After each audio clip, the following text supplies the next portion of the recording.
Buenos días, bienvenidos y bienvenidas seáis a un nuevo programa. Aunque ya estamos en pleno verano, aún no han llegado las vacaciones a esta emisora porque seguimos emitiendo el programa en la escuela.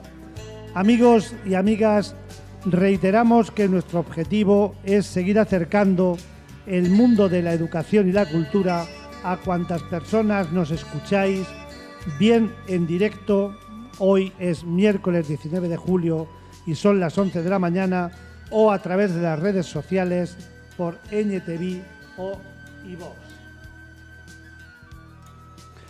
Llegamos al programa número 75 y seguimos fieles a la audiencia. Os habla Ángel Morales Camacho y en esta oportunidad continuamos con la serie Mi Escuela, Mi Vida, acercándonos a personas que han dedicado muchos años de su vida a la tarea de educar en diferentes colegios a lo largo de su vida laboral, docente, profesional. Queremos conocer mejor a la persona que protagoniza este nuevo programa, jubilado hace poco más de un año, pero una persona comprometida con la idea que la educación es un arma poderosa para caminar hacia un futuro mejor. Vamos a hablar con Paco Zamora Soria. Buenos días, Paco. Hola, buenos días, Ángel. Bueno, y este espacio no sería posible sin la inestimable colaboración de José con el sonido y con la música. Buenos días, José. Buenos días, Ángel. Buenos días, Paco. Hola. Hoy es miércoles 19 de julio. Es el Día Mundial de Sacar la Lengua. Vaya. Sí, sí, que suena peyorativo, ¿eh? Sí, y estamos en el día 200 del año. O sea que faltan 165 para finalizar el año.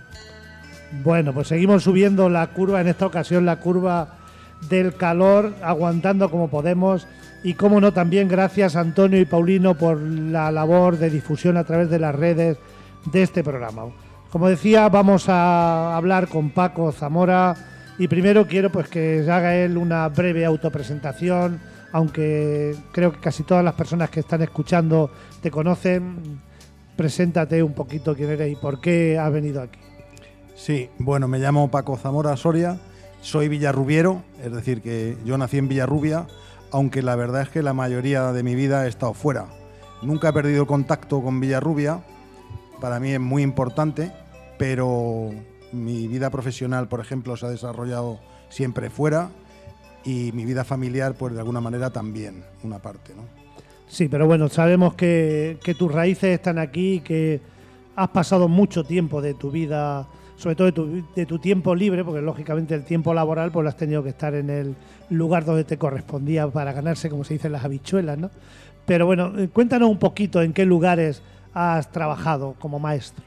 Bueno, fundamentalmente he estado en la comarca de Los Montes de Toledo, ¿no? En la provincia de Ciudad Real, en diferentes pueblos, ahora los puedo enumerar. Vale, luego hablamos de la vida profesional, ¿no? Sí, y en Ciudad Real capital también, Piedrabuena un poquillo menos, la zona de Porzuna, pero fundamentalmente ese territorio es el que... La zona de Los Montes de Toledo y la capital y Piedrabuena. Bueno, pero vamos a empezar a hablar de los orígenes, Paco, de tus primeros años. Vamos a hablar de un poquito de tu infancia, la escuela, dónde estuviste en la escuela, en qué época, los juegos que hacías, qué recuerdos tienes de aquellos momentos de la infancia. Sí, bueno, yo nací en 1962 y estudié, como muchísimos chicos y chicas de Villarrubia de los Ojos en aquella época, inicialmente en el Colegio de las Madres Dominicas, en el Colegio Santa Rosa. El recuerdo que tengo, pues buenísimo, extraordinario. Es decir, a mí me parecen que son años preciosos, años mágicos, y el recuerdo que tengo de mis profesoras en el colegio, yo creo recordar que solamente eran monjas, eran madres dominicas. El recuerdo que tengo de ellas es extraordinario. Luego ya para segundo de lo que en aquella época, no sé cómo se llamaba, sería primaria. Primaria o EGB, ya era EGB en el año 70. EGB empezó el año 70, 71. Claro, EGB empezó un poquito después, ya me pilló a mí en tercero, en cuarto. Puede ser. De cualquier manera, cuando pasé a la escuela pública, lo que hoy sería el Rufino, todavía no estaba hecho el edificio. El colegio se hizo en el año 69, se inauguró el 69 o el 70, creo. De manera que lo que pasaba en Villarrubia en aquella época, que pasaba en muchísimos lugares de España, es que no había suficiente espacio para tantos chicos y chicas, ¿no? Éramos la generación que hoy se llama el baby boom, es decir, un crecimiento demográfico extraordinario, y entonces estábamos ubicados en diferentes aulas que había repartidas por todo el casco urbano, es decir, aparte de colegios muy pequeños que todavía se conservan parcialmente, como por ejemplo lo que está al lado del cuartel de la Guardia Civil, que eran unas escuelas pequeñitas, unas que había en el lavadero, otras, había muchos edificios, pero luego había aulas que eran habitaciones. Es decir, yo recuerdo haber estado en un aula en la calle, en aquella época se llamaba José Antonio, hoy la calle Gijones. Era una habitación, una escalera, una habitación y punto. El recreo, lógicamente, era en la calle. Servicios no había, éramos todos chicos y no era necesario, ¿no? Nos podemos imaginar. Y los recuerdos que tengo pues son buenísimos, sinceramente. O sea, que estuviste luego en la enseñanza pública, fue ahí, en el edificio que había en la calle Gijones, en algún lugar más, porque había varios sitios donde se cursaban los estudios. Donde el edificio actual de la biblioteca, en la planta baja, eso también era colegio, ahí también estuve. Y luego ya inauguramos el actual Rufino Blanco, que ya era un centro escolar que se llamaba en aquella época, ¿no? Sí, sí. Y ya era todo una cosa, bueno, completamente diferente, moderna para la época de la que estamos hablando. Siguieron ¿no? conviviendo muchas aulas porque el colegio no podía acoger a toda la población. O sea, seguía diseminado muchas aulas por todo el pueblo, lo del Lavadero, Marqués de Santillana, incluso en la parte de atrás del ayuntamiento, y estas que dice donde está la OMIC ahora, también seguía habiendo porque no daba abasto el edificio. Ya. Se construyó y se quedó pequeño. Pues no sé por qué construyeron aquello que no cabía toda la población escolar que tenía Villarrubia. Ya. Pero quizás lo hubiera... Y bueno, como alumno, recuerdas, has dicho, del Santa Rosa, y en el colegio... ¿Qué recuerdos tienes? ¿Siempre estuviste solo con chicos? O... Sí. Yo, curiosamente, siempre he estado con chicos, con compañeros, hasta que llegué a la universidad. Es decir, yo no tuve compañeras hasta que no estaba ya en primero de magisterio en Madrid. Es decir, por circunstancias, ¿no? Luego podemos entrar en detalle. Bueno, luego. Y vamos a rememorar cómo era aquella escuela. El lugar, has dicho que uno era unas habitaciones. ¿Qué condiciones materiales había en cada edificio? ¿Qué recuerdas tú de aquella ubicación? Porque tú has acabado ya trabajando con las pizarras digitales, con las tablets. En aquella época, no sé, ni se soñaba siquiera con aquello. Claro, era una escuela muy, muy rudimentaria, muy elemental, con muy pocos recursos materiales. Y todo eso yo creo que los maestros y las maestras lo suplían con su preparación y con su buen hacer. Y por otra parte, yo creo que también el alumnado también teníamos bastantes ganas de ir al colegio, de aprender, de convivir con nuestros compañeros, de manera que tampoco éramos conscientes de esa situación. Es decir, nos parecía lo normal. Muchas veces he pensado que en realidad lo que hacía la escuela era el maestro, la pizarra y un mapa. Y es que era muy poco más. Luego ya cuando hicieron el Rufino Blanco, el nuevo centro escolar, ya había muchos más materiales. No había ni libros. En la época aquella, seguramente al principio no había ni bibliotecas escolares probablemente. Claro, en esas aulas de las que yo hablo, nada, cero. Claro.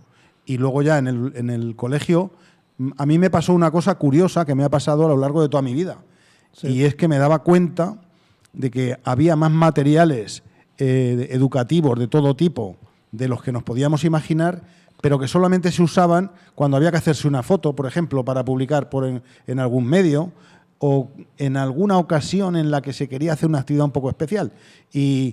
Pero eso me ha pasado hasta que llegué a la universidad, y en la universidad también me ha pasado, ¿eh? Sí, que se dotaba los centros de material, la administración dotaba de unos materiales que en muchas ocasiones probablemente no se utilizaban, quizás porque no salía la demanda de los profesores. Decían, yo quiero tener esto y esto, sino que le daban algún recurso que o bien no sabían para qué utilizarlo o no le veían la utilidad tan clara, ¿no? Claro, también supongo que todo estaba muy masificado, ¿no? Es decir, eran grupos muy numerosos, yo recuerdo grupos de 40, en un internado en el que estuve, como yo me había ido Zamora, era el último de la lista, yo era el número 49, ¿no? Era el último.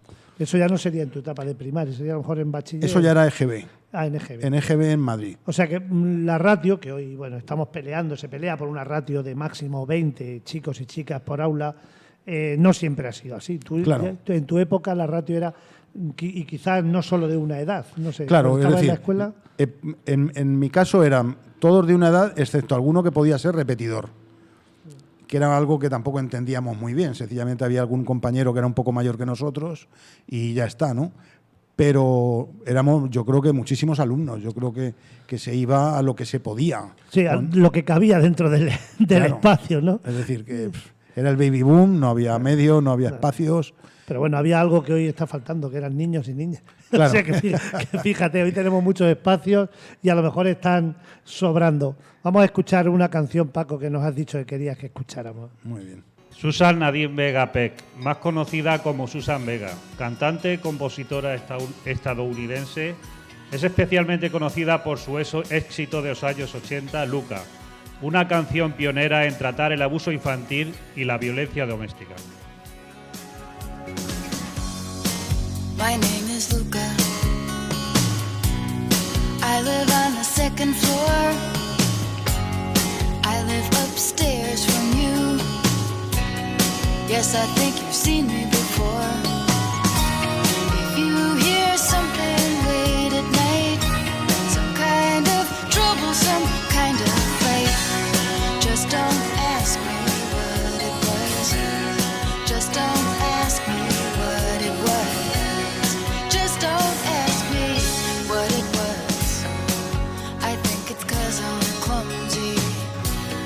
I try not to talk too loud. Maybe it's because I'm crazy. I try not to act too proud. Only hit till you cry. After that, you don't ask why. You just don't argue anymore. Just don't argue anymore. Just don't argue anymore.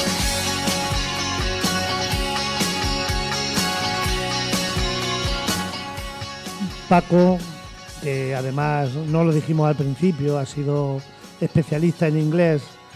Cuéntanos un poquito de qué habla Susan Vega en esta Sí. canción.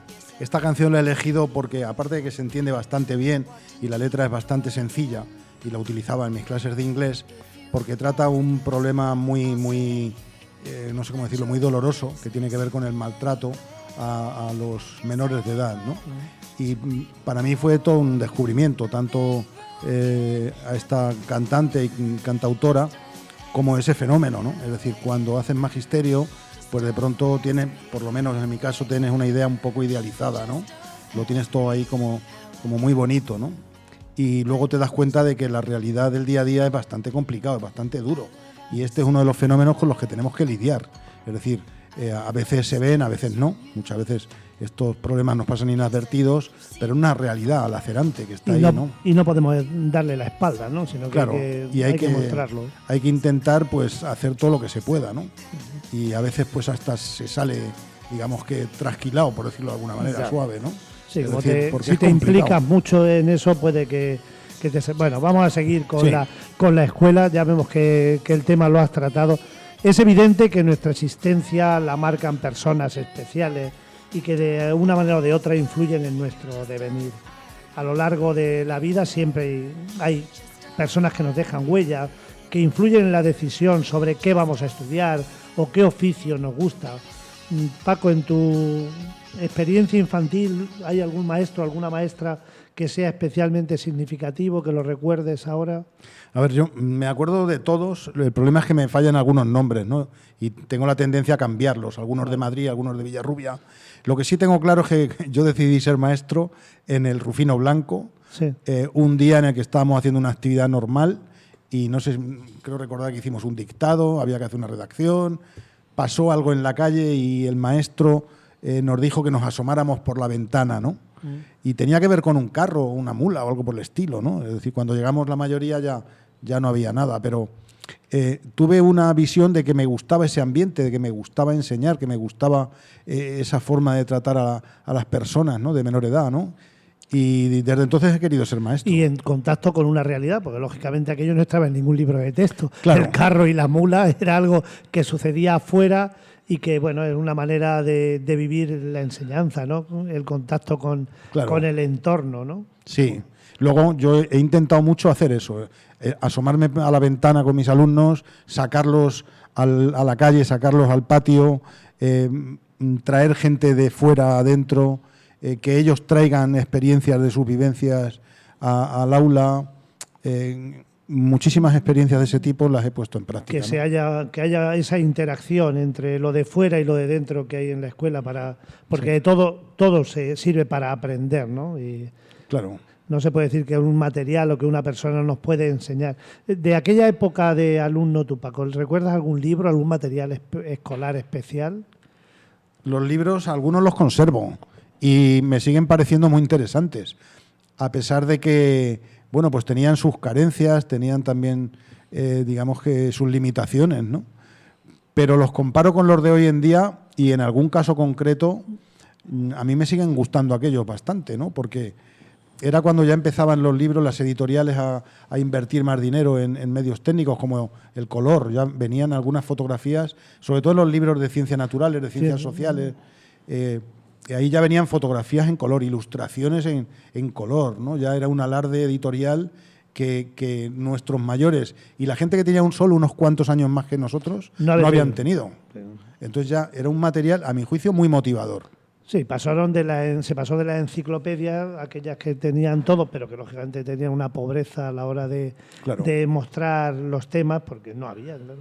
Y sí, es verdad que yo creo que se hizo un esfuerzo grande en los años 70, precisamente en los materiales escolares. Aquellos libros, yo creo que les sobraba contenido. Quizás lo que no medían las personas que lo hacían era el contenido, pero bueno, tenía mucho y era cuestión de que el maestro seleccionara lo que podía ser. Hablo concretamente de ciencias sociales, sobre todo, que eran unos libros tremendos, ¿no? Pero muy bien, con mucho contenido, ¿no?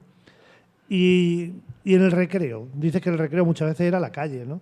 Claro, lo del recreo era, por un lado, una liberación, pero por otra parte también era un territorio un poco incierto, ¿no? Es decir, un año, por ejemplo, en la calle Gijones, otro año era la Glorieta. La Glorieta era para nosotros, pero también teníamos que interactuar con las personas mayores. Allí las personas mayores jugando. Y, por cierto, también estaba la policía municipal, que algunas veces no tenía más remedio que intervenir, ¿no? Para llamarnos la atención si hacíamos alguna trastada, ¿no? Entonces, ese sentimiento de libertad está muy bien. Ahora, yo lo comparo con los colegios actuales, en los que hay pistas de todo tipo, hay materiales, hay a veces hasta programas para el uso del recreo. De dinamización, ¿no?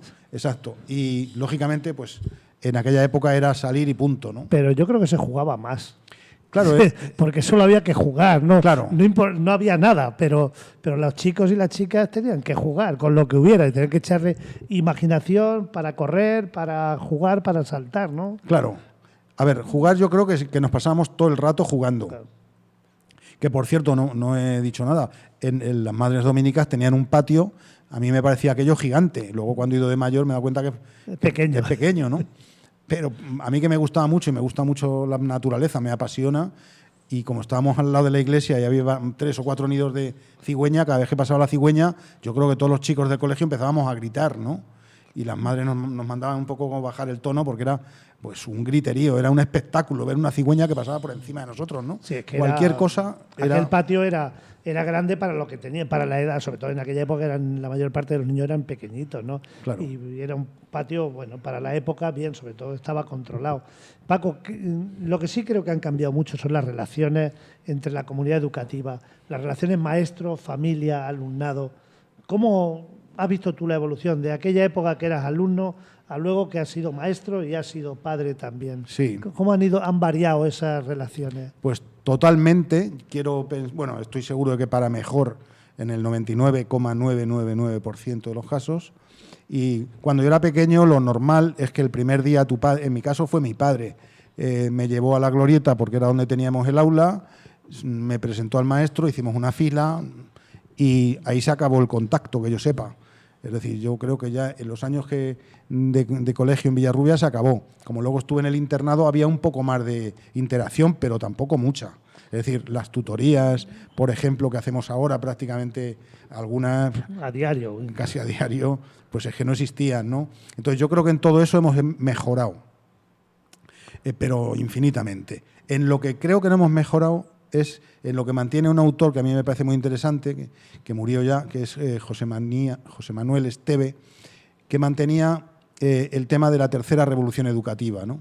Él decía que estábamos en un momento extraordinario en el que teníamos los mejores maestros, los mejores profesionales de la historia de la educación, las mejores instalaciones, el alumnado mejor preparado, todo lo mejor de nuestra historia, y sin embargo la opinión pública era la peor de la historia, ¿no?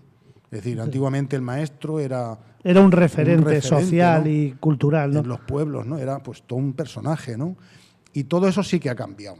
Es decir, yo pienso que el trato con las familias es extraordinario ahora en general, siempre hay excepciones. Hay mucha preocupación, tanto más por las familias y por el profesorado, ¿no? Pero luego es preocupante esa degradación de la imagen, del maestro. Del maestro, de la escuela, de que el sistema educativo está mal.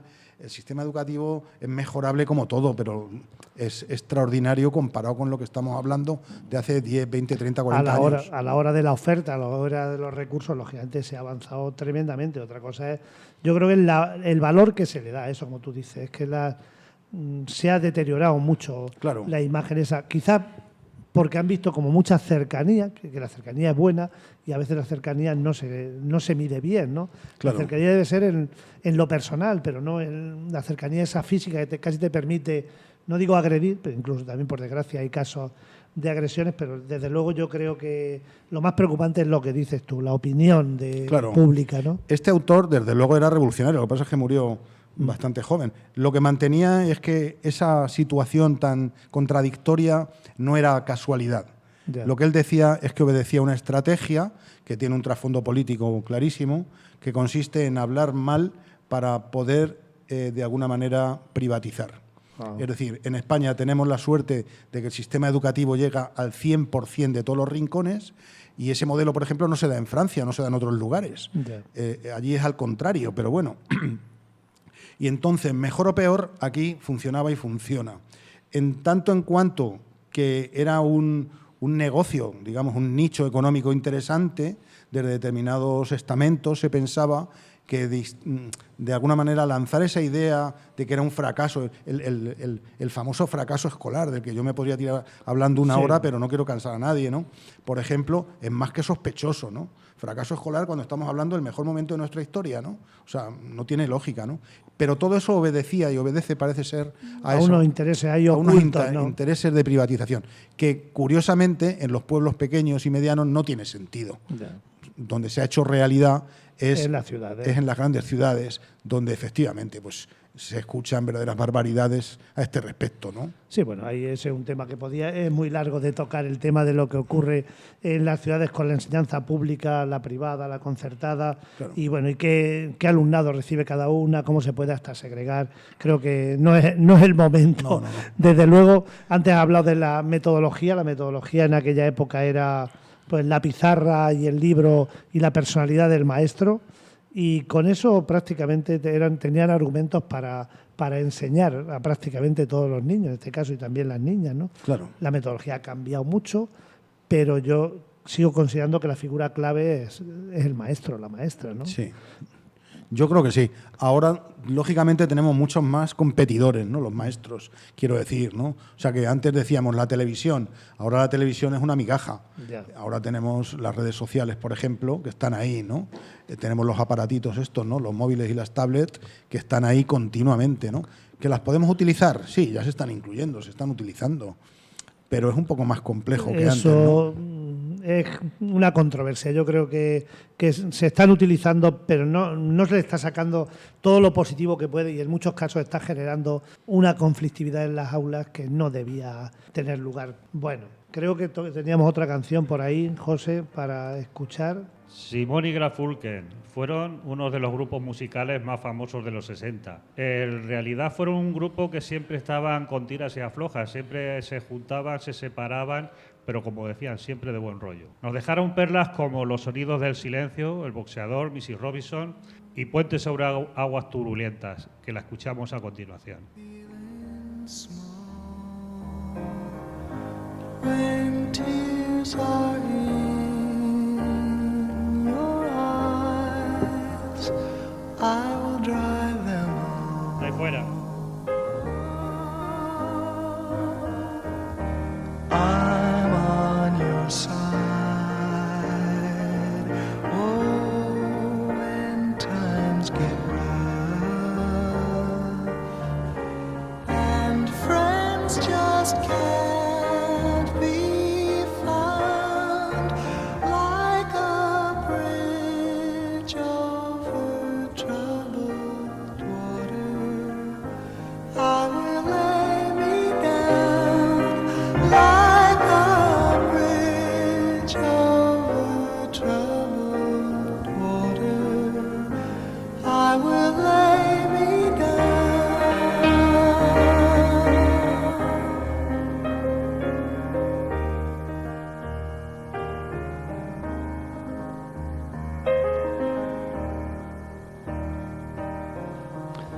Bueno, Paco, Simon y Garfunkel. Sí, bueno, pues es otro de mis favoritos, es de la época ya de la adolescencia. A mí me pilló en un colegio interno y curiosamente cuando me fui de ese colegio, mis amigos me regalaron este disco, ¿no? Y luego lo he utilizado también mucho para aprender inglés y para enseñar, ¿no? Y las canciones pues son muy interesantes, la letra de las canciones. En esta habla de la resiliencia, de la necesidad de levantarse cuando te caes, de crecerse ante la dificultad, ¿no? Ese término tan nuevo y que fíjate, ya hace años, ya llovió desde que lo decían, ¿no? Sí, sí, sí. Lo de la resiliencia es que es un concepto que ahora se maneja mucho, Sí. pero en realidad siempre ha habido desde refranes a conocimiento popular, ¿no? Sí. Al mal tiempo, buena cara, y no sé, Claro. muchísimos que podríamos decir, ¿no? Bien, Paco, pues vamos a hablar de tu adolescencia, sobre todo pues la enseñanza secundaria, que creo que no estuviste en Villarrubia. Sí. Tú estuviste unos años aquí en Villarrubia y luego yo entiendo que acabaste la EGB y el bachillerato en otro lugar, ¿no? Sí. Donde... Yo ya para quinto de EGB ya lo hice en un internado en Madrid, con los padres escolapios. Y en aquella época, por cierto, era bastante normal, es decir, no sé cuántos, pero en Madrid podía haber 10, 15, 20 internados, casi todos de órdenes religiosas, y era muy común, ¿no? También había internados en la provincia de Ciudad Real, o sea que había en Ciudad Real Capital, en Alcázar, no, Sí, en en Alcázar Herencia, también había, en ¿no? Alcázar, bueno, en Villarrubia de los Ojos hubo internado, Claro, sí, las dominicas estuvieron en su internado. en Almodóvar del Campo, es decir, que era una cosa muy normal. Entonces yo estuve 3 años en un internado en Madrid, perdón, y otros 3 con la misma orden en Getafe, es decir, y ahí de ahí ya pasamos mis hermanos y yo a un piso en Madrid, ya estábamos solos y ya íbamos a la, digamos que... Ya fue para la universidad, prácticamente. Estuvimos algún año todavía haciendo lo que era el BUP, el bachillerato, que se llamaba Bachillerato Unificado Polivalente, en colegios también, primero religiosos y luego ya en el instituto público. Una cosa, Paco, tú que ya acabas de mencionar, porque antes has hablado de la enseñanza pública, la enseñanza privada, ¿qué cambios notas? Porque hubo una época también en que se amenazaba incluso a los niños con llevarlos a los internados, ¿no? Lo has visto tú como maestro, cuando se ponían las cosas duras, algunos padres decían, te voy a llevar a un internado, ¿no? Sí. Pero no era ese el caso, ¿no? No. A ver, lo primero que habría que aclarar, por si acaso hay gente bastante joven escuchándonos, es que el internado, es decir, los internados de aquella época no tienen absolutamente nada que ver con una serie de televisión que hubo hace unos años en los que unos jóvenes tenían una serie de aventuras, ¿no? Entonces yo estaba en esa época dando clase a quinto y sexto de primaria, ¿no? En Sí. Ciudad Real. Y cuando un día salió el tema y les dije que yo había estado en un internado, se quedaron asombrados como si hubiera sido, pues eso, como un campo de concentración, ¿no? Sí, un campo de castigo, ¿no? Y no era para nada, era todo lo contrario, era un colegio que estaban generalmente muy bien dotados, muy bien preparados, con una cantidad de actividades, de medios, era todo lo contrario. Ya. La pena es que pues, se hiciera una serie que tuvo tantísimo éxito entre la gente joven. Ya. Y puede haber gente que se piense pues que era poco menos que un lugar de castigo. Ya. Porque sí que había alguno que tenía muy mala Algunos sí fama. tenían la connotación de sitio De duro, ¿no? de Sí, como correccional. los centros de menores, un poco que hay ahora, ¿no? Quizás no llegara tanto, pero sí, que había cierta mano dura y se les amenazaba, ¿no? Sí. Pero bueno, entonces tú estuviste ahí con los Escolapios en Madrid y en Sí. Getafe, y algún recuerdo que tengas de aquella época. Pues de Madrid, por ejemplo, que con 10 años medio nos escapábamos, medio salíamos prácticamente todos los días a Madrid. Es decir, los escolapios son una orden religiosa muy peculiar, yo la defiendo mucho, aunque creo que no necesitan defensa, Ya. pero siempre se han considerado una orden muy, muy avanzada educativamente, ¿no? Y, por ejemplo, cuando llegó la desamortización de Mendizábal, fue la única orden religiosa a la que no le quitaron sus bienes porque el Estado entendía que los estaban utilizando con fines sociales, ¿no? Ya. Y ellos siempre han mantenido esa idea un poco, digamos que progresista, muy moderna, muy abierta, ¿no? Entonces, en el colegio en Madrid era un internado, pero ya digo, estábamos en el centro de Madrid y 2 o 3 amigos y yo salíamos casi a diario. Estaba hablando Paco, con 10 años ya salíais. Sí. Eso, imagínate, sí. En aquella época por Madrid, ¿no? era una cosa, a ver, aunque pueda sorprender, una cosa bastante normal. Es normal. Es decir, que los chicos y chicas pues salían por sus barrios, como es lógico, y nosotros pues al principio no, porque estás medio asustado hasta que aprendes cómo funciona un colegio de 2.000 alumnos, ¿no? Ya. Era una cosa hasta que aprendes, pero ya en el momento que le pillas el truquillo y que ya sabes lo que hacen los que son un poquito mayores, Pues como estar en la escuela del pueblo, ¿no? sí, o sea, es una cosa alucinante. Por cierto, como anécdota, cuando llegué allí, yo solo, ¿no? A la primera persona que conocí fue a un chico de Villarrubia de los Ojos, que llevaba ahí un año, con lo cual hizo un poco de cicerone conmigo, ¿no? Ya. Y de protector. Bueno, Era tuviste- Pedro Díaz del Campo, ¿no? Muy bien. Bueno, entonces te pasa aquella época y luego ya estudias. ¿Dónde estudiaste magisterio, Paco? Y luego ya magisterio, en aquella época eran escuelas de magisterio, en una escuela de magisterio pública en el centro de Madrid, la Pablo Montesinos, y bien, pues igual, una experiencia muy agradable, yo todavía mantengo relación con mis compañeros y compañeras, y fue la primera vez que tuve compañeras. Sí. Es decir, lo de no tener compañeros en el instituto fue toda una carambola. Es decir, cuando ya me fui al instituto, yo En pensaba... aquella época era mixto. Claro, ya eran mixtos, pero resulta que había 2 en Madrid que estaban en el centro y los equipos directivos, curiosamente, se habían opuesto. Sí, que no, al equipo directivo no le pareció bien la Y enseñanza mixta. fue muy polémico, salió en la radio, en la televisión de aquella época, pero mi instituto, cuando yo llegué, era todavía masculino y el femenino estaba a 2 manzanas, es decir, eran 2 institutos de los más antiguos de Madrid, públicos, con muchísimo alumnado. Bueno, el horario era curiosísimo, ¿no? Había 3 turnos. Había un turno de por la mañana, otro por la tarde y otro nocturno, ¿no? Sí. Es decir, por lo mismo que hemos comentado antes, porque faltaban plazas No había donde... educativas, ¿no? Y estudiaste, dice, en la Pablo Montesinos. Tienes fama, no sé ahora mismo de qué me suena, de experiencia, de una de las escuelas de magisterio donde se han realizado como más experiencias novedosas, ¿no? Sí, también era bastante, yo creo que bastante interesante. El profesorado también en general muy, muy comprometido y muy bueno. Y luego, hace ya unos años, me puse a buscar y me di cuenta que había desaparecido Ah, sí. porque las habían unificado en la Facultad de Educación. Sí, Y- claro, las escuelas de magisterio desaparecieron, bueno, le cambiaron el nombre porque consideraban que era quizás como más de élite el ser facultad y desaparecieron como tal nombre. Bueno, pues vamos a pasar, Paco, ya a tus años profesionales, a la vida laboral, va a ver tus inicios, las oposiciones, la especialidad y además del magisterio, si has trabajado en algún sitio más. Sí, bueno, fundamentalmente he trabajado en tema educativo. He tenido algunas experiencias en otros sectores, pero puntuales, ¿no? Por ejemplo, en el extranjero. Bueno, pero entonces yo estuve en escuela privada, pero eran academias y en las que yo daba fundamental. Yo era de la especialidad de inglés. Dabas clases de inglés. Y entonces empecé a trabajar con varias academias y luego ya me preparé la oposición, aprobé y ya directamente me fui a nada más y nada menos que a Anchuras, ¿no? Al rincón O sea, de las pasaste Anchuras. la academia esa, me imagino, serían en Madrid. ¿no? En Madrid. Pasaste Pasé de Madrid a Anchuras, Anchuras. en vuelo directo, ¿no? Sí, fue una experiencia alucinante y lo que es un pueblo de 300, 400 habitantes, una escuela incompleta, que yo no sabía lo que era. Es decir, lo habíamos estudiado en magisterio. Una escuela pero unitaria, ¿no? No Sí, era sí. unitaria, tenía más de un maestro. me Era imagino. lo que llamaban incompleta. Sí, porque pero no tenía éramos todos los niveles, 3 maestros. 3 maestros, pero para hacernos una idea, yo cuando llegué, yo pensaba que iba a ser el maestro de inglés, ¿no? Ya. Y como mucho yo decía, bueno, a lo mejor me toca dar algunas clases de lengua, ¿no? Que era mi especialidad, ¿no? Y el director, muy sorprendido, como es lógico, me dijo, no, tú tienes que dar todo. Dice, bueno, la religión no, porque viene el cura un día a la semana, Sí. ¿no? Es decir, era de pronto algo completamente diferente a lo que yo había vivido durante toda mi vida. Tenías que dar todo y a más de un grupo. Y a más de un grupo. Es decir, yo tenía cuarto, quinto, sexto, séptimo y octavo.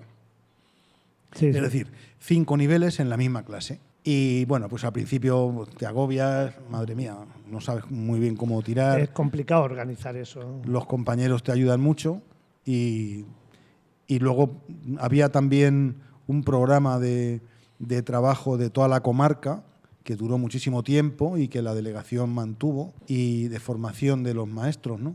Y eso suponía que cada 15 días nos juntábamos, hacíamos formación, pero también era el contacto de personas que nosotros éramos 3 en el pueblo, pero había maestros y maestras que estaban ellos solos en algún pueblos pueblo, más pequeñísimos, ¿no? pequeños. Y era un respiro, una forma de ver cómo lo haces tú, cómo lo hago yo, de intercambiar experiencias, de organizar actividades en común.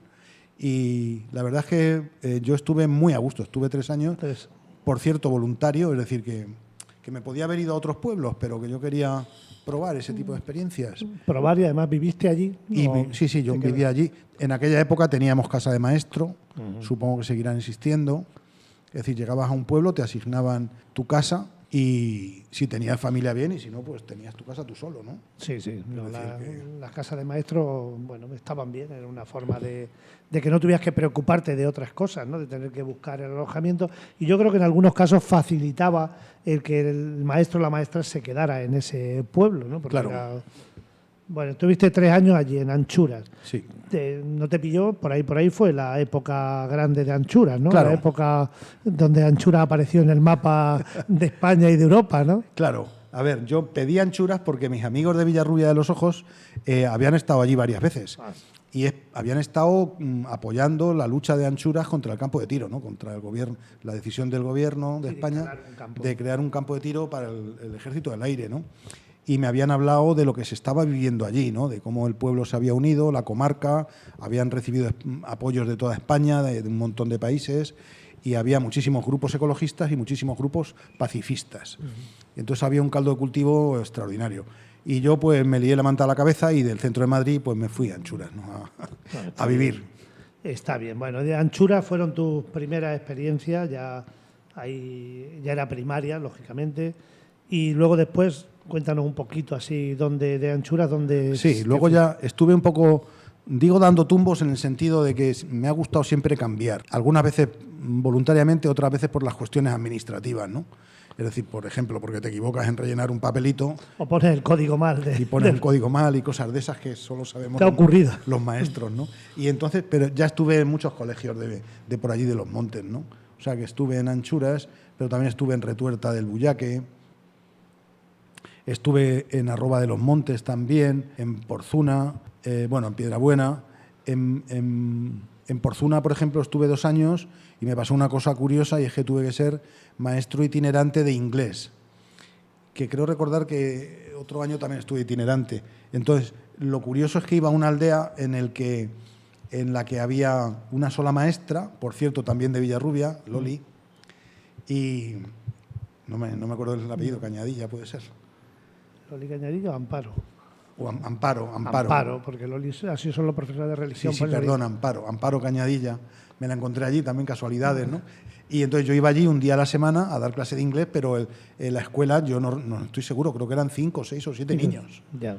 ¿no? Eso sí que era una escuela Eso eran comunitaria. CRAS, ¿no? Eran todavía CRAS, ¿no? Todavía Eran no. rural, sería otro tipo que sí, pero claro, las especialidades las dabais ya personas concretas. O sea que fuiste ya casi de Anchuras 3 años, el resto de los pueblos, año por curso, Sí, por a veces pueblo. 1, a veces 2. En Arroba de los Montes, por ejemplo, estuve 4 años. Ah, sí. Y allí me tocó ser director 2 y no me gustó la experiencia, sinceramente. A mí me gusta más estar en mi aula y con los compañeros, y el tema, por ejemplo, administrativo no me gusta La nada. burocracia. Bueno, y luego Bueno. fuiste en Ciudad Real, también has tenido experiencia, y has tenido experiencia, creo, en colegios bilingües, que es Sí. algo que en un momento llamó mucho la atención, ahora parece que se cuestionan. Sí. A ver, en Ciudad Real he estado 14 años en un colegio bilingüe.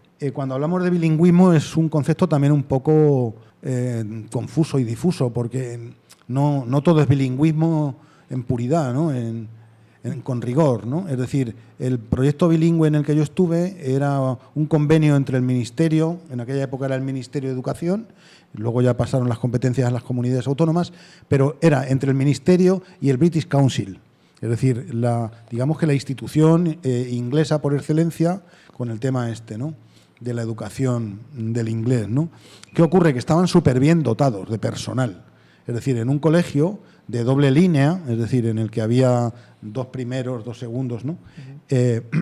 Estábamos la mitad del colegio, que éramos profesores de inglés, por un lado. Pero cuando yo llegué había 4 nativos. Auxiliares de conversación o algo así que se llamaba, ¿no? Claro, pero 4 nativos en aquella época no lo había en ningún lado. O sea, es que la Escuela de Idiomas de Ciudad Real sigue teniendo un nativo de inglés. Ya. Es decir, uno de francés, uno de italiano. Es decir, para un montón de clases. 4 nativos significa que prácticamente la mitad de la docencia del inglés y a veces más la impartían nativos. Digo nativos, pero eran nativas. Sí. Eran todas mujeres, ¿no? Y todo eso era impresionante, ¿no? Era todo un reto, nos permitía aprender si te lo tomabas en serio y te gustaba. También tenía sus dificultades, lógicamente, pero todo eso también se vio truncado con el tema de la crisis, con un cambio de gobierno, en fin. Y luego lo que pasó es que se empezaron a hacer colegios bilingües en el sentido de decir, bueno, pues mandamos un profesor más o con el profesorado que tenemos ampliamos las horas un poquito. Y si tienen un B2 o un no sé qué, claro, ya que cubran. Y entonces es que eso ya no es bilingüismo. Bilingüismo se entendía y se entiende que es cuando más del 50 o el 55% se imparte en inglés. No solamente el área de inglés y alguna más. Y entonces es un proyecto muy, muy bonito. Solamente había 2 o 3 en la provincia. Sí, y luego cuando en la medida que fueron empezando a dar más proyectos, lógicamente había menos profesores también cualificados para eso. Y si no se quería invertir en las figuras de los nativos, pues evidentemente eso estaba abocado, si no al fracaso, a parecerse mucho, a que la gente, quien hubiera conocido experiencias de aquel tipo, pues desconfiara de otro tipo, porque es verdad, es totalmente diferente. Claro, es que es completamente diferente. Entonces, hay mucha gente que se siente muy decepcionada. El bilingüismo tampoco es la panacea de todos los males. Es decir, que en un colegio bilingüe sigue habiendo alumnado con determinadas necesidades que hay que cubrir desde otros puntos de vista.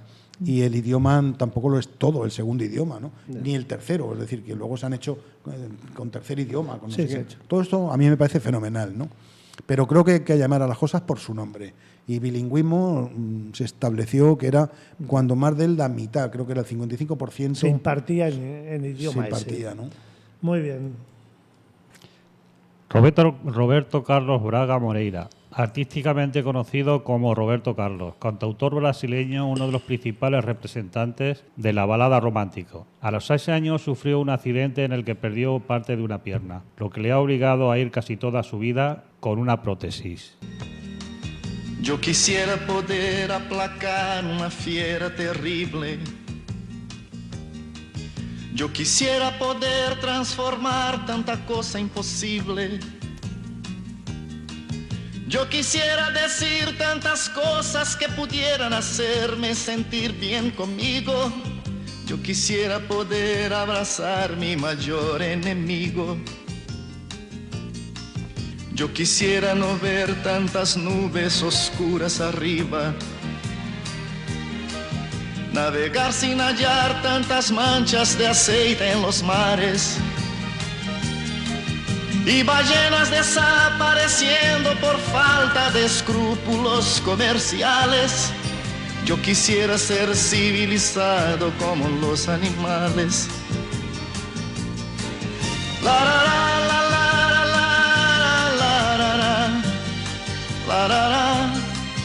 Yo quisiera ser civilizado como los animales. Yo quisiera no ver tanto verde en la tierra muriendo, y en las aguas de ríos los peces desapareciendo. Yo quisiera gritar que ese tal oro negro no es más que un negro veneno. Ya sabemos que Paco, Roberto Carlos, que dice que aplacar a las fieras terribles, o quisiera ser civilizado como los animales, casi nada lo que nos dice, qué mensaje, ¿no? Sí, yo esta canción también la he utilizado mucho con mi alumnado, bueno, tanto con el tema ambiental como con el tema de la paz y la no violencia. Para mí el Día de la Paz y la No Violencia, el 30 de enero, es el día más importante del curso, ¿no? Y he intentado siempre ligar un concepto con el otro, ¿no? Una realidad con la otra. Y efectivamente, pues yo me siento muy cercano a ese intento de defensa y de conservación de la naturaleza en un mundo como el que nos ha tocado vivir y en un pueblo como el que tenemos, ¿no? En el que tan sensiblemente se ve estos problemas, y por eso lo he elegido. Me parece que es una gran lección. La canción no me acuerdo, yo creo que debe tener 30 o 40 años. O más. O más. O más, Paco. O más, yo creo de los años 80. Madre mía. Por ahí. Bueno, y yo creo que se nos ha pasado a la hora de tu docencia. Creo que has tenido alguna experiencia también, no sé si en la Facultad de Educación o en la Escuela de Magisterio, no sé en qué época, pero sí has colaborado allí en algunos cursos, ¿no? Cuéntanos brevemente tu paso por ahí. Sí, yo cuando aprobé la oposición seguí estudiando, hice geografía y luego ya como geógrafo fui profesor asociado de la Universidad de Castilla-La Mancha en lo que era la Escuela de Magisterio, Escuela de Formación del Profesorado, y cuando llevaba 3 o 4 años se transformó lo que era la escuela en Facultad de Educación. Y entonces en total estuve 7 años en la universidad como profesor. Yo daba las áreas también relacionadas con la geografía, lo que serían las sociales, las naturales, las didácticas del entorno, y curiosamente, otra vez más me vuelve a pasar una casualidad que tiene que ver con Villarrubia. Yo llegué allí para sustituir a un amigo y compañero, que es Óscar Jerez, que es geógrafo, es doctor en geografía, y lo sustituí, me parece que fue 1 año o 2, y luego ya llegó él y fue mi compañero y mi jefe. Hasta el final, ¿no? Es decir, que... ¿Lo compaginabas con trabajo en la escuela o no? Solo era... Sí, es que sí. no lo sé, porque sé que ha habido diferentes modalidades de colaboraciones en la universidad. La mía era a tiempo completo en la escuela, es decir, porque ya teníamos la jornada intensiva. Sí. Es decir, que ya era toda la mañana y luego una tarde, o sea, normalmente eran 2 3 tardes en la universidad. Y lo dejé precisamente por eso, porque era un ritmo demasiado fuerte, ¿no? 7 años en los que tenías 2 trabajos, pero... Y llegó un momento en el que pensé que era lo mejor. Y me imagino también que habría un poco de contraste, ¿no? Entre trabajar con niños y trabajar con las personas que luego van a tener que educar a esos niños, ¿no? Sí. Tú tenías las dos visiones, ¿no? Claro. A ver, yo personalmente al principio la universidad digamos que te deslumbra un poco, ¿no? De pronto te pones a hablar y te puedes tirar 1 hora o 2 sin parar de hablar y la gente te sigue, te escucha, ¿no? Y eso no lo puedes hacer en un colegio, ¿no? Lógicamente. Pero cuando ya has pasado los primeros años, pues te das cuenta de que la interacción, a mí sobre todo me gustaba dar, ya en los últimos, bueno, la mitad de mi vida aproximadamente, he estado con primero y segundo de educación primaria, que suelen ser los 2 cursos que a la mayoría de la gente no le gustan, ¿no? Pues son un poco más movidos, está el tema de la lectoescritura, enseñar a leer, a escribir y tal, y son cursos moviditos, ¿no? Dificilillos, ¿no? Y a mí lo que me gusta es eso, es decir, la alegría que te transmiten, el ver cómo aprenden a diario, cómo evolucionan, lo cariñosos que son. Todo eso, no, por lo menos yo no lo he percibido en la universidad. En la universidad Es es difícil. Luego, y en los niños mayores pues también se va un poco perdiendo. Claro. Bueno, pues vamos a dejar de momento, Paco, la educación reglada y vamos a charlar sobre otras facetas personales que es interesante que demos a conocer.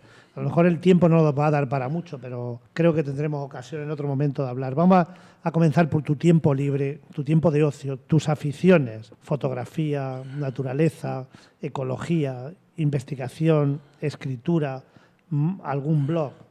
¿Por qué y cómo surgen en ti estas aficiones y qué tiempo le dedicas? Porque en apariencia es difícil poder llegar a tantos frentes, ¿no? Sí, bueno, hacemos lo que podemos. A ver, a mí desde siempre me han apasionado estos temas, ¿no? Desde que era pequeño la naturaleza me ha apasionado, me ha fascinado, y la fotografía también, los libros, leer, escribir, todas estas cosas del mundo del arte, del patrimonio, todo esto me ha atraído muchísimo.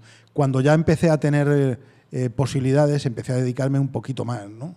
Y cuando ya tenía, por ejemplo, la plaza sacada, pues yo seguí estudiando.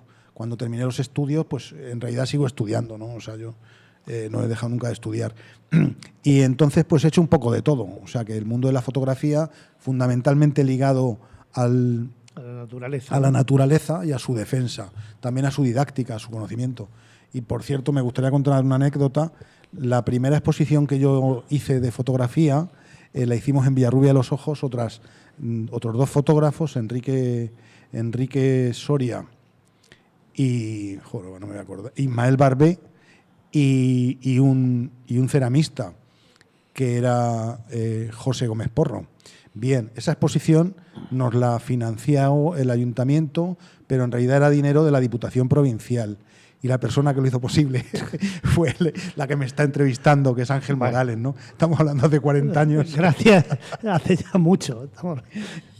Esa exposición fue la primera para los 4 y curiosamente de ahí ha salido un profesor y profesional de fotografía, que es Ismael, y un ceramista, que es José Gómez Porro, ¿no? Un gran ceramista también, un gran fotógrafo, y Enrique y yo, que seguimos con la fotografía, es decir, que seguimos haciendo fotos y exposiciones y tal. Entonces no se sembró mal. Yo creo que estuvo fenomenal aquello, Ángel. Bien. Nunca te lo voy a agradecer lo bastante. Muchas gracias. Eran experiencias que se podían hacer y que, bueno, nos preocupa a muchas personas. El patrimonio cultural, Paco. El patrimonio cultural se cuida, se ha cuidado. ¿Qué hacer? Yo sé que en algún momento te has sentido muy mal con determinadas cosas que han ocurrido en nuestro pueblo. Podríamos llamar, entre comillas, atentados contra el patrimonio. Sí. Realmente yo creo que ahora se está despertando quizá un poquito la sensibilidad en nuestro pueblo de que el patrimonio no puede ser producto de un enfado, ni producto de decir voy a conseguir una cantidad de dinero, porque luego vienen muchos años después y eso ya no se puede recuperar, ¿no? Claro. Lo del patrimonio es una pena. Yo creo que es una de las grandes asignaturas pendientes de la educación en general, por un lado, pero también de la legislación y también de la sociedad como personas que podemos interactuar y luchar por algo, ¿no? Entonces, lo que ha pasado en Villarrubia ha pasado en muchísimos lugares de España y responde a muchas causas. Una es el desconocimiento, otra es a una concepción muy, muy, muy elemental, muy arcaica de lo que es el patrimonio, ¿no? Yo lo llamo un término que usaba Pío Baroja, que es muy, a mi juicio, muy gracioso, que es la litofilia, ¿no? Es decir, el desmesurado amor a la piedra, pero a la piedra de sillar, ¿no? Es decir, en España se han conservado los puentes romanos, los castillos, las iglesias que son de piedra y muy poquito más. Es decir, todo lo que fuera otro material no se ha conservado. Y entonces en Villarrubia, que teníamos una arquitectura interesantísima, teníamos una trama urbana interesantísima, un patrimonio rural interesantísimo, pero interesantísimo quiere decir muy, muy rico y muy variado, pues lo que ha pasado es que no se ha valorado. Y ha habido capítulos, como decía Ángel, verdaderamente desesperantes y preocupantes en los que se han tirado verdaderas joyas, ¿no? Que son irrecuperables. Claro. Y eso es lo triste, porque al final hay cosas que se pueden recuperar, se pueden restaurar, pero hay otras que son irrecuperables, ¿no? Y entre medias pues hay otro fenómeno que se llama la urbanalización, que es lo que está pasando con todo este mundo de las rotondas, de los adornitos, de un montón de elementos de mobiliario urbano que se llama y cosas por el estilo, que pueden tener mucho éxito, pero que verdaderamente lo que construyen es una identidad, una no identidad, lo que llaman los geógrafos los no lugares. Porque eso se encuentra Claro. en cientos de sitios, o sea, igual, ¿no? Claro, que te vas a 500 kilómetros de Villarrubia y ves las mismas cosas, La ¿no? misma historia. Y antes no, antes Villarrubia tenía su seña de identidad, ¿no? Y digo Villarrubia como digo Daimiel, como digo cualquier pueblo, ¿no? O sea, y no nos referimos solo a lo que hay dentro del pueblo. Recuerdo, yo creo que un patrimonio son las quinterías, ¿no? Claro. Tú te referías antes a Óscar, recuerdo que Claro. tiene un libro sobre arquitectura popular donde hace alusión a eso, que hasta hace 15, 20 años estaba todo el campo poblado de quinterías que más o menos se mantenían y ahora, pues no sé, a lo mejor Claro. hay, no sé si habrá algunas medianamente conservadas, ¿no? Y es Claro. es algo que se puede enseñar, ¿no? Que se puede incluso rentabilizar económicamente, ¿no? Exacto. Que parece que no, ¿no? Pero bueno, el patrimonio cultural por ahí va, es verdad que ojalá y lo que nos quede y sobre todo haya más conciencia, como tú dices, por parte de la sociedad para pelear porque eso no se vaya por capricho. Y también, bueno, ya has dicho que desde pequeño la ecología, la naturaleza, el medio ambiente, ¿qué podemos hacer? ¿Qué se puede hacer en nuestro pueblo para conservar, mejorar lo que tenemos, lo que nos queda? Yo creo que todavía queda, pero Villarrubia es un prototipo de la destrucción total. Es decir, hay un término científico que a mí no me gusta, que es la daimielización, pero es aplicable a Villarrubia y a otros tantos pueblos, ¿no? Y yo creo que Villarrubia es uno más, ¿no? Pero a pesar de eso, yo creo que hay que seguir luchando, no perder la esperanza, no tirar la toalla, seguir estudiando, seguir hablando con personas que saben mucho más que nosotros y intentar hasta donde podamos conservar, ¿no? Y frenar lo que decía Roberto Carlos en la canción, ¿no? Este monstruo, ¿no? Que lo destruye todo, ¿no? Es decir, no puede ser que tengamos ríos, por ejemplo, como tenemos en Villarrubia, que son únicos en el mundo y que lleven 40 años sin agua. Es decir, digo 40 con un intervalo de 2 o 3, ¿no? Es decir, los ojos del Guadiana oficialmente se secaron en el año 81 o en el 83, ¿no? Estamos en el 2023, ¿no? Yo siempre digo que mis hijos no han tenido derecho, ni mis hijos ni los de tantas generaciones, a saber lo que es un río, ¿no? Es decir, yo creo que todo el mundo tenemos derecho a tener un río, pero no artificial, no porque nos traigan agua de otra cuenca supuestamente excedentaria, ¿no? O de más allá, de otro río que está más al norte, otro más caudaloso, no es eso. Se trata de que cada territorio tiene que ser capaz de vivir con sus recursos. Paco, pero eso tiene también mucho que ver con la educación. Yo creo que porque llevamos años diciendo que la ecología, que esto tiene que ser temas transversales, como la paz, por ejemplo, que hacías tu alusión. Claro. Y sin embargo, yo creo que no se le da suficiente importancia. Quizás porque sea difícil, a lo mejor hasta de evaluar, pero es que no pasa nada. No se trata de que todo sea que se pueda medir numéricamente, ¿no? Sino que son valores que probablemente quien más fuerza tiene es la escuela, es el instituto, es incluso la universidad, por supuesto también las familias, ¿no? Sí. O sea Sí, es un problema muy parecido a lo del patrimonio, es decir, nuestro conocimiento de los valores naturales es muy, muy escaso. La escuela, como periodo largo, no me refiero a la escuela primaria, se queda muy, muy, muy floja en eso. Es decir, yo pienso sinceramente que es mucho más importante conocer eso que saber hacer raíces cuadradas, que me perdonen los matemáticos, ¿no? Sí. Pero yo raíces cuadradas he hecho muy pocas en mi vida que me hayan servido para algo. Pero cuando salgo por el campo y, por ejemplo, en la zona en la que vivo y estoy pisando lo que era un cráter de un volcán y me encuentro ahí un animalito que solamente eclosiona cuando llueve abundantemente y que luego pueden pasar 2 años sin eclosionar, o cuando voy por Villarrubia y me encuentro con un fenómeno como el de los ojos del Guadiana, o me encuentro con dunas que están activas, o me encuentro con fenómenos así, pues yo creo que eso no se ha valorado nunca. Es decir, tenemos un parque nacional que se consiguió in extremis, pero que verdaderamente no ha servido para garantizar los valores que atesora. Pero no solo el parque nacional, sino todo el territorio, porque lo ideal es todo el territorio.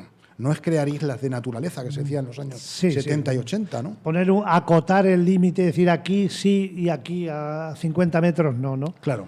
Yo creo que probablemente esas son las asignaturas pendientes a nivel municipal, a nivel educativo, a nivel social, y que, lógicamente, personas como tú habéis intentado y seguís intentando que se le dé el valor que merece. Claro. Y creo que eso forma parte de la cultura realmente de un pueblo. Claro, es que para mí eso es la verdadera cultura. Es la cultura, no son... Hay entre cultura, tradiciones, muchas veces se confunde, ¿no? Pero yo creo que la actividad cultural que va buscando un poco el mantener todo ese patrimonio, a lo mejor no estamos en la línea más adecuada en nuestro pueblo, ¿no? Claro. A ver, yo creo que Villarrubia tiene muchas virtudes, sí, pero lógicamente también tiene una serie de dificultades, ¿no? Y el tema, por ejemplo, de la destrucción del patrimonio también natural, pues es impresionante, ¿no? Es decir, me parece que tenemos muchísimo que hacer, muchísimo, y esto no ha hecho más que empezar. Es decir, hay un grupo ecologista, en su momento, o ha habido momentos en los que ha podido tener más fuerza, pero no se tiene que quedar solo en los 4 apasionados de la ecología, ¿no?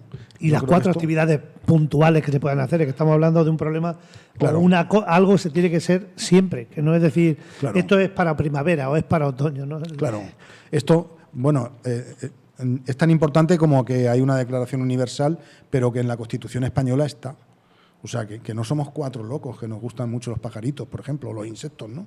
El artículo 45 de la Constitución española dice que todo el mundo, todos los españoles tenemos derecho a un medio ambiente adecuado, el deber de conservarlo, de conocerlo. Eso está en la Constitución. Sí, sí. Y no sé, nadie se le oye hablar de que eso sea anticonstitucional o no cualquier cosa que se haga en contra de eso, ¿no? Entonces, cuando vas por un camino y ves lo que hay, pues sinceramente yo creo que se nos ha olvidado incluso la Constitución, ¿no? O sea que... Bueno, Paco, teníamos me dejo pendiente hablar de agua, de agricultura, de más cultura, porque yo creo que por hoy ha sido suficiente, ha sido muy importante escuchar tu opinión, conocer tu vida desde tus inicios hasta hoy, que sigues siendo maestro, porque como dicen por ahí, maestro no se deja de ser nunca, ni alumno tampoco. Yo creo que hay que seguir aprendiendo siempre, ¿no? Sí, totalmente de acuerdo. Muchísimas gracias por esta oportunidad de dar a conocer mi vida y mis ideas. Bueno, pues decirte que ha sido muy agradable, ha sido un placer, Paco, tenerte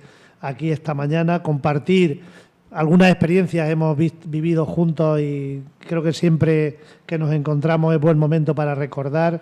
No hemos hablado de tu tarea investigadora, tus publicaciones, tu curiosidad por conocer todo lo que sucede a nuestro alrededor. Cualquiera que te vea siempre te ve con la cámara de fotos por ahí en ristre, ¿no? Para retratar cualquier evento, cualquier cosa, ¿no? Eso lo llevas ahí en el espíritu, ¿no? Lo de la fotografía es inseparable casi, ¿no? Sí, eso está siempre ahí conmigo. Lo llevas. ¿Recuerdas, por cierto, con la primera cámara de fotos? Hablando ya antes de despedirnos. La primera que tuvieras tú. Ah, sí, perfectamente. A ver, fue un regalo de aquella época muy típico, que era una cámara pequeña de la primera comunión. Entonces, los primeros años no nos dejaban usarla porque tenía 7 años, ¿no? Pero luego ya empecé a usarla, ¿no? Y la conservo, bueno, en realidad me la robaron. A los fotógrafos que llevamos ya muchos años nos ha pasado a todos, ¿no? Ya. Y yo tengo jurado que nunca me van a robar una cámara por despiste mío. Ya. Por violencia vale, pero... Sí. Entonces, aquella me la robaron por un despiste mío, pero luego ya con el paso de los años me la volví a comprar. La misma, La el misma, mismo ¿no? modelo. Era una Kodak de esa de plástico, ¿no? Sí. Que era muy elemental, pero le tengo un cariño especial. Pues muy bien, pues no dejes de ser ese niño al que le quitaron la primera cámara y que luego la has recuperado, por lo menos en el espíritu la tienes. Y a las personas que nos escuchéis, pues si queréis hacer alguna sugerencia o alguna pregunta relacionada con educación y cultura, dejad el mensaje en el 641-129-829. Y antes de despedirnos, José, gracias por tu paciencia y gracias por tu saber hacer con el sonido. Bueno, gracias a Paco por compartir la mañana con nosotros y hasta el próximo programa.